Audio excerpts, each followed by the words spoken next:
नमस्कार। News track में आपका स्वागत है। मैं हूं योगेश मिश्र। जेफरी एडवर्ड एपस्टीन यानी जेफरी एपस्टीन, शायद ही कोई ऐसा शख्स हो जो आज इस नाम से अपरिचित हो। यह नाम आधुनिक इतिहास के उन सबसे काले अध्यायों में दर्ज हो चुका है जहां अपराध केवल व्यक्तिगत विकृति नहीं रहता, बल्कि सत्ता, पूंजी, न्याय व्यवस्था और खुफिया तंत्र के जटिल गठजोड़ का प्रतीक बन जाता है। यह कहानी किसी एक यौन अपराधी की नहीं है, बल्कि उस पूरे सिस्टम की है जिसने वर्षों तक नाबालिगों के शोषण, सत्ता के दुरुपयोग और न्याय की सौदेबाजी को चुपचाप पनपने दिया। जेफरी एडवर्ड एपस्टीन का नाम सुनते ही आज दुनिया के सबसे शक्तिशाली लोगों की छायाएं उभर आती हैं। यह कहानी किसी साधारण यौन अपराधी की नहीं, बल्कि उस व्यक्ति की है जिसने दुनिया के तमाम बड़े लोगों को दिगंबर करके रख दिया, जिसने अमेरिका की न्याय व्यवस्था, राजनीतिक सत्ता, अरबपतियों के क्लब और खुफिया तंत्र के बीच एक ऐसा जाल बुना जिसकी परतें आज भी पूरी तरह खुल नहीं पाई हैं। एपस्टीन फाइल किसी एक दस्तावेज या सूची का नाम नहीं है, बल्कि अदालतों, पीड़ितों, मीडिया, जेल रिकॉर्ड और सीलबंद समझौतों में बिखरा हुआ एक ऐसा इतिहास है जिसे जोड़कर देखने पर ही उसकी असली भयावहता सामने आती है। और यह सच सबके सामने आता है कि दुनिया का आखिर कौन शख्स है जो इससे अनछुआ है। सवाल उठता है, एपस्टीन कौन था? यह सवाल आज डराता भी है। एपस्टीन का जन्म 20 जनवरी 1953 को न्यूयॉर्क के ब्रुकलिन में एक मध्यवर्गीय यहूदी परिवार में हुआ था। न उसके पास किसी प्रतिष्ठित विश्वविद्यालय की डिग्री थी, न किसी औद्योगिक घराने की विरासत। फिर भी कुछ ही दशकों में वो अमेरिका और अंतर्राष्ट्रीय सत्ता के सबसे ऊंचे गलियारे तक पहुंच बनाने में कामयाब हो गया। यही पहला और सबसे बुनियादी रहस्य है। बिना स्पष्ट योग्यता के इतनी असाधारण पहुंच कैसे बनी? 1970 के दशक में एपस्टीन मैनहट्टन के एक प्रतिष्ठित डाल्टन स्कूल में गणित शिक्षक के रूप में कार्यरत था।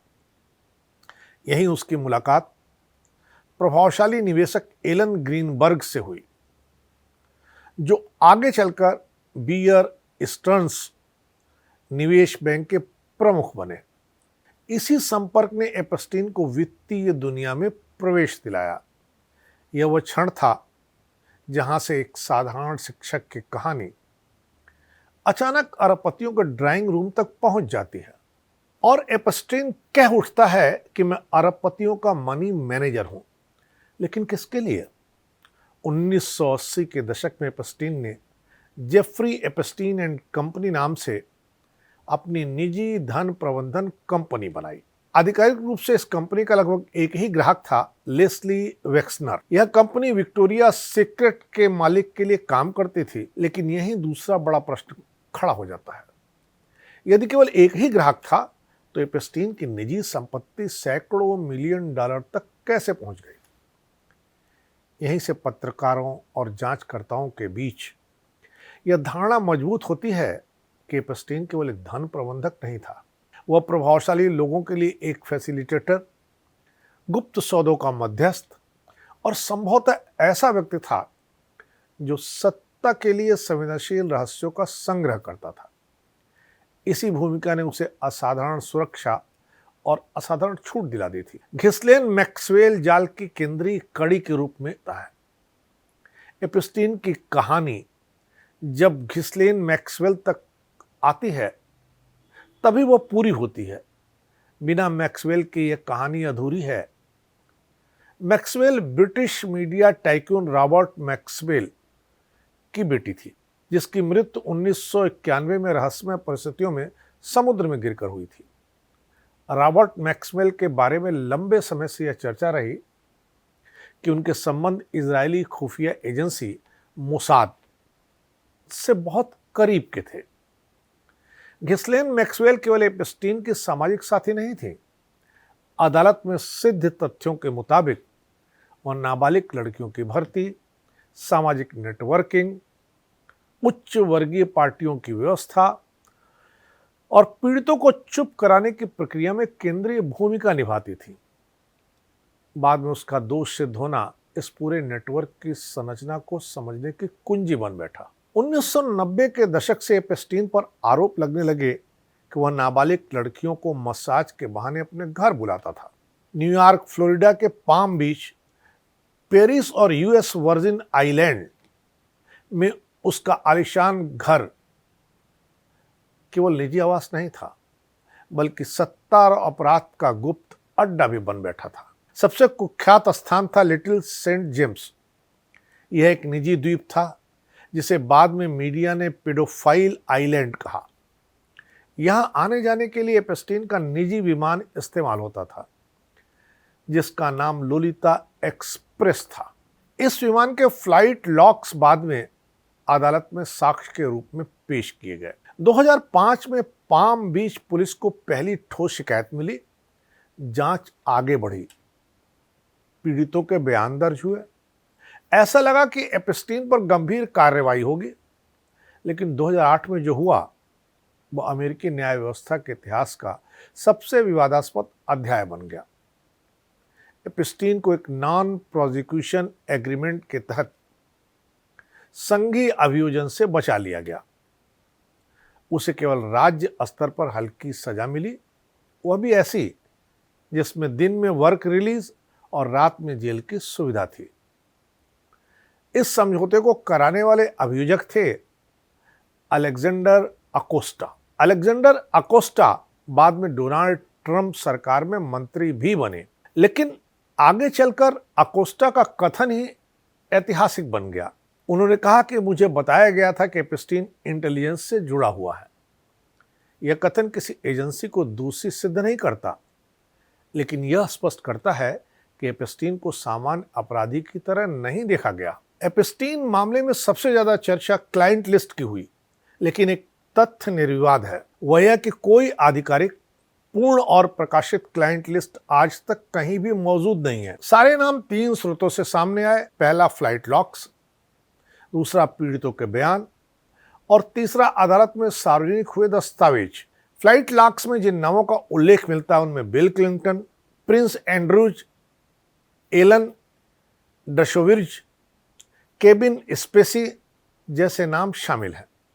लेकिन कानूनी रूप से यह केवल यात्रा का प्रमाण है, अपराध का कोई प्रमाण इससे साबित नहीं होता है। पीड़ितों के बयान में सबसे गंभीर आरोप प्रिंस एंड्रयू पर लगे। वर्जीनिया जिफ्रे के बयान के बाद ब्रिटिश शाही परिवार को अभूतपूर्व संकट का सामना करना पड़ा। मामला आपराधिक सजा तक नहीं पहुंचा, लेकिन प्रिंस एंड्रयूज को सार्वजनिक जीवन से हटना पड़ा, आर्थिक समझौता करना पड़ा। जुलाई 2019 में एपस्टीन को न्यूयॉर्क के दक्षिणी जिले की संघीय अदालत में फिर से गिरफ्तार किया गया।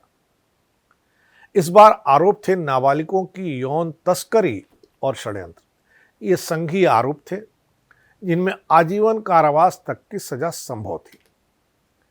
पहली बार ऐसा लग रहा था कि एपस्टीन अब सिस्टम के लिए बोझ बन चुका है। उसे न्यूयॉर्क के मेट्रोपॉलिटन करेक्शनल सेंटर में रखा गया, जिसे अमेरिका की सबसे सुरक्षित जेलों में गिना जाता है। लेकिन 23 जुलाई 2019 को एपस्टीन अपने सेल में बेहोश पाया गया। इसे आत्महत्या का प्रयास बताया गया।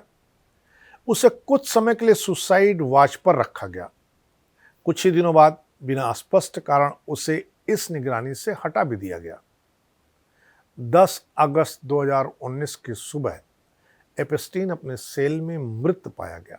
आधिकारिक कारण आत्महत्या बताया गया, लेकिन उस रात सेल के बाहर का सीसीटीवी काम नहीं कर रहा था। गार्ड्स ने निर्धारित समय पर जांच नहीं की थी। एपस्टीन अकेला था, जबकि हाई रिस्क कैदियों को सामान्यतः सेलमेट के साथ रखा जाता है। एपस्टीन की पोस्टमार्टम रिपोर्ट पर भी मतभेद उभरे। आधिकारिक मेडिकल परीक्षण ने आत्महत्या बताई, जबकि स्वतंत्र फोरेंसिक विशेषज्ञ डॉक्टर माइकल बैडन ने ऐसे फ्रैक्चर बताए जो गला घोटे जाने से अधिक मेल खाते थे। कोई सार्वजनिक निष्कर्ष कभी सामने नहीं लाया गया। 2021 में घिस्लेन मैक्सवेल दोषी ठहराई गई, सजा हो गई, लेकिन मुकदमा केवल उसकी भूमिका तक सीमित रहा। नेटवर्क के अन्य प्रभावशाली हिस्सों पर कोई आपराधिक कार्रवाई हुई ही नहीं। एप्स्टीन की मौत के साथ कई संभावित गवाहियां हमेशा के लिए खामोश हो गई। एप्स्टीन फाइल ये दिखाती है कि जब अपराध सत्ता के बहुत करीब हो तो न्याय धीमा पड़ जाता है, सच टुकड़ों में बाहर आता है। यह केवल अमेरिका का मामला नहीं है, बल्कि वैश्विक सभ्यता के नैतिक दावों पर एक गहरी टिप पड़ी हुई है। एप्स्टीन मर चुका है, मैक्सवेल जेल में है, कुछ दस्तावेज सार्वजनिक हैं, लेकिन कई फाइलें आज भी सील हैं, कई सवाल आज भी अनुत्तरित हैं। इसलिए यह कहना अधिक सटीक होगा कि एप्स्टीन फाइल बंद नहीं हुई है, उसे बस रोक दिया गया है। यह किसी सनसनी के लिए नहीं, बल्कि इतिहास के लिए है, ताकि यह याद रहे कि जब सत्ता, पैसा और अपराध एक जगह मिलते हैं तो सबसे पहले सच घायल हो जाता है। शायद यही वजह है कि आज दुनिया के तमाम देशों में अपने अपने नेताओं के नाम एप्स्टीन फाइल में खोजे जा रहे हैं। हम एप्स्टीन फाइल में आए नाम के साथ किस संदर्भ में, कहां और कैसे आए, यह भी बताते चलते हैं। सबसे पहले हम जिक्र करते हैं उन नामों का जिनका उल्लेख पीड़ितों के शपथ पत्रों में हुआ है। इसमें पहला नाम प्रिंस एंड्रयूज का है। इनका नाम वर्जीनिया ज्यूफ्रो के 2015 और 2016 में दाखिल किए गए शपथ पत्र में आया है। इन पर आरोप है कि नाबालिग अवस्था में यौन शोषण किया। हालांकि प्रिंस एंड्रयूज ने इन आरोपों से इनकार किया है। इस मामले में 2022 में आउट ऑफ कोर्ट सेटलमेंट हो जाने की वजह से किसी को कोई आपराधिक सजा नहीं हुई। इसके बाद एलन डर्शोविट्ज का नाम आता है। यह नाम भी वर्जीनिया ज्यूफ्रे के बयान के साथ ही आता है। बयान में दावा किया गया कि एलन डर्शोविट्ज एप्स्टीन के नेट में शामिल थे। हालांकि डर्शोविट्ज ने इन आरोपों से इनकार किया है, पर बाद में वर्जीनिया ज्यूफ्रो ने आरोप वापस ले लिए, इसलिए अभियोजन नहीं बना। इसके बाद कई पीड़ितों के बयान में जिया ल्यूक ब्रूलेन का नाम आता है। इनके ऊपर नाबालिग लड़कियों की भर्ती का आरोप है। नतीजतन फ्रांस में इन पर अभियोग चलाया गया। 2022 में जेल में मृत्यु हो जाने की वजह से यह केस वहां भी अधूरा रह गया। अब हम आते हैं उन नामों पर जिन नामों का खुलासा फ्लाइट लॉग्स के नाते हुआ। फ्लाइट लॉग्स में नाम होना केवल यात्रा का प्रमाण है, अपराध का नहीं। इसमें अमेरिका के पूर्व राष्ट्रपति बिल क्लिंटन का नाम है। क्लिंटन ने इस मामले में कहा है कि वह एप्स्टीन के अपराधों से अनभिज्ञ थे, इसलिए कोई केस या आरोप नहीं बना। फिर केविन स्पेसी का नाम एप्स्टीन के जहाज से कई बार उड़ान भरने वालों में शुमार है, लेकिन इन पर एप्स्टीन केस में कोई आरोप नहीं बना। पर अन्य मामलों में अलग अलग आरोप और मुकदमे रहे। क्रिस टकर का नाम भी एप्स्टीन जेट फ्लाइट्स लॉग्स में सामने आया है। वह एप्स्टीन के जहाज से अफ्रीका ट्रिप गए, पर उसे उनकी मानवतावादी यात्रा करार दिया गया। नतीजतन उन पर भी कोई आरोप नहीं बना। अब हम आते हैं उन आरोपों पर जो अदालत में सीलबंद दस्तावेजों में 2024 में सामने आए। उनमें एहुद बराक का नाम प्रमुख है। इनका नाम एप्स्टीन से निजी वित्तीय और निजी संपर्कों के कारण आया है, लेकिन इन पर किसी अपराध का आरोप नहीं है। हालांकि इन्होंने सार्वजनिक स्पष्टीकरण दिया है। एप्स्टीन को पावर ऑफ अटॉर्नी देने व वित्तीय लेन देन के मामले में लेस वेक्सनर का नाम भी सामने आया है, पर इन पर भी एप्स्टीन के अपराध में शामिल होने का आरोप नहीं लग सका। हालांकि बाद में इन्होंने एप्स्टीन से दूरी बनाने का दावा भी किया। अब आते हैं उन नामों पर जो मीडिया जांच में सामने आए, लेकिन आरोपित नहीं है। इनमें डोनाल्ड ट्रंप का नाम आता है। इनके एप्स्टीन के साथ पार्टियों में शामिल होने के सार्वजनिक फोटो हैं, पर किसी पीड़ित ने इन पर आरोप नहीं लगाए हैं। 90 के दशक में बने इन रिश्तों के बावत ट्रंप को एप्स्टीन से दूरी बनाने का दावा करना पड़ा। नाओमी कैंपबेल की भी एप्स्टीन के आयोजनों में उपस्थिति कई बार देखी गई, पर उन पर भी कोई आरोप नहीं जम पाए। अब आते हैं उन नामों पर जो अभियोजन या सजा तक पहुंचे। इनमें घिस्लेन मैक्सवेल पर सेक्स ट्रैफिकिंग यानी नाबालिग लड़कियों की भर्ती और नेटवर्क प्रबंधन का आरोप लगा। उन्होंने 20 साल की सजा भी काटी। जेफरी एपस्टीन 2008 में दोषसिद्ध पाए गए। 2019 में संघीय आरोप साबित हुए। मुकदमे से पहले उनकी मृत्यु हो गई। अब उन नामों का जिक्र भी जरूरी हो जाता है जिनका उल्लेख संदर्भ में है, आरोपों में नहीं। इन नामों का उल्लेख डायरी, संपर्क सूची, सामाजिक अभियोजनों, एपस्टीन के मेल में आता है, लेकिन इन पर कोई आरोप नहीं है। इनमें Elon Musk, Stephen Hawkins, George Mitchell का नाम भी है। इन पर केवल संपर्क रखने का उल्लेख है, कोई अभियोग नहीं है।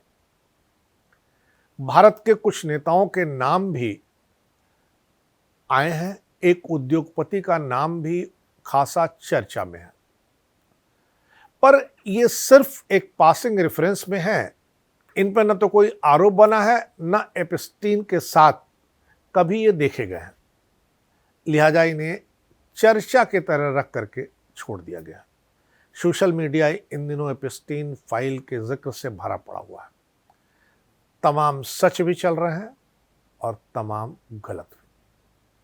आपके लिए मुश्किल हो जाता है कि आप यह तय करें कि कौन सी चीज सही है और कौन सी गलत है। हमने सही और गलत जानने के लिए तमाम प्रमाण और डॉक्यूमेंट का इस्तेमाल किया। इनमें न्यायिक दस्तावेज भी हैं, कोर्ट रिकॉर्ड और लीगल फाइलिंग है। यूनाइटेड स्टेट्स वर्सेस एपस्टीन 2019 का मामला भी है। US district court southern district of New York के डॉक्यूमेंट हैं। चार्जशीट है जिसमें सेक्स ट्रैफिकिंग ऑफ माइनर्स का जिक्र आता है। केस नंबर 19 CR 490 भी है। नॉन प्रोसिक्यूशन एग्रीमेंट 2008 है। US attorneys office southern district of Florida का डॉक्यूमेंट भी है। अभियोजक अलेक्जेंडर एकोस्टा के दस्तावेज भी हैं। ये दस्तावेज सार्वजनिक रूप से बाद में FOI के तहत प्राप्त हुए। वर्जीनिया और मैक्सवेल के दस्तावेज भी हैं। Civil suit, defamation and trafficking allegations भी हैं। इसमें कई प्रभावशाली नाम अदालत में पहली बार दर्ज हुए, वो भी हैं। यूनाइटेड स्टेट्स वर्सेस मैक्सवेल के 2021 के मुकदमे के तथ्य भी हैं। जुफरी केस का वर्डिक्ट भी है, जिन्हें 20 साल की सजा सुनाई गई। फ्लाइट लॉग्स के रिकॉर्ड भी हमने खंगाले हैं। एपस्टीन के प्राइवेट जेट लोलिता एक्सप्रेस के दस्तावेज भी देखे गए हैं। वेरीफाइड फ्लाइट मैनिफेस्टेस भी तलाशे गए हैं। कई बार अदालत में एग्जिबिट के रूप में प्रस्तुत किए गए दस्तावेज भी देखे गए हैं। इनमें बिल क्लिंटन और प्रिंस एंड्रूज के नाम के दस्तावेज भी देखे गए हैं। US Virginia island property and travel records भी देखे गए हैं। लिटिल सेंट आइसलैंड के पेपर भी हमने खंगाले हैं। पोस्टमार्टम और जेल रिकॉर्ड्स भी देखे हैं। न्यूयॉर्क सिटी की मेडिकल एग्जामिनर रिपोर्ट 2019 भी देखी है। आधिकारिक निष्कर्ष भी देखा है, जिसमें लिखा गया है कि suicide bye hanging. Independent forensic review भी देखा गया है, जिसे डॉक्टर मिचेल बेडेन ने दिया था। यह रिपोर्ट एपस्टीन फैमिली के अनुरोध पर तैयार की गई थी। मेट्रोपोलिटन कोरेक्शनल सेंटर की इंसिडेंट रिपोर्ट देखी गई है। ब्रोकन CCTV कैमरे के दस्तावेज देखे गए हैं। गार्ड नेग्जिलेंस रिकॉर्ड तलाशे गए हैं। DOJ इंटरनेशनल रिव्यू के पेपर भी देखे गए हैं। अमेरिकी जांच एजेंसियों के तमाम पेपरों से भी हम लोग गुजरे हैं। US department of justice office of inspector general report 2023 देखी गई है। एपस्टीन प्रोसिक्यूशन फेल्योर्स देखा गया है। MCC ऑपरेशनल फेल्योर्स देखे गए हैं। सिस्टमेटिक नेग्जिलेंस की पुष्टि भी होती है उन दस्तावेजों से। एपस्टीन केस हैंडलिंग के तमाम और दस्तावेजों से भी हम लोग गुजरे हैं। पीड़ितों के जो बयान कोर्ट में दर्ज हैं, उन्हें भी बहुत शिद्दत से पढ़ा गया है। पीड़ितों के एफिडेविट भी देखे गए हैं। अंतर्राष्ट्रीय मीडिया ने एपस्टीन फाइल को लेकर के बहुत ढेर सारी इन्वेस्टिगेटिव रिपोर्टिंग की हैं, हम लोग उनसे भी गुजरे हैं। BBC पैनोरमा ने प्रिंस एंड्रयूज का एक इंटरव्यू किया था, उसे भी सुना गया है, देखा गया है, पढ़ा गया है। खुफिया और अंतर्राष्ट्रीय संदर्भ यानी इंटेलिजेंस कॉन्टेक्स्ट डॉक्यूमेंट क्लेम्स जो हैं, उन पर भी नज़र दौड़ाई गई है। इन सब के बाद इन नामों को निकाला गया है। इसलिए संभव है आप जिन नामों को सोशल मीडिया पर देख रहे हो और उन नामों की पुष्टि करने के लिए हमारे इस एपिसोड से भी आप काफ़ी कुछ हासिल कर सकते हैं। इस बार इतना ही, अगली बार फिर मिलेंगे किसी नए सवाल पर नए ढंग से बात करने के लिए। तब तक के लिए नमस्कार।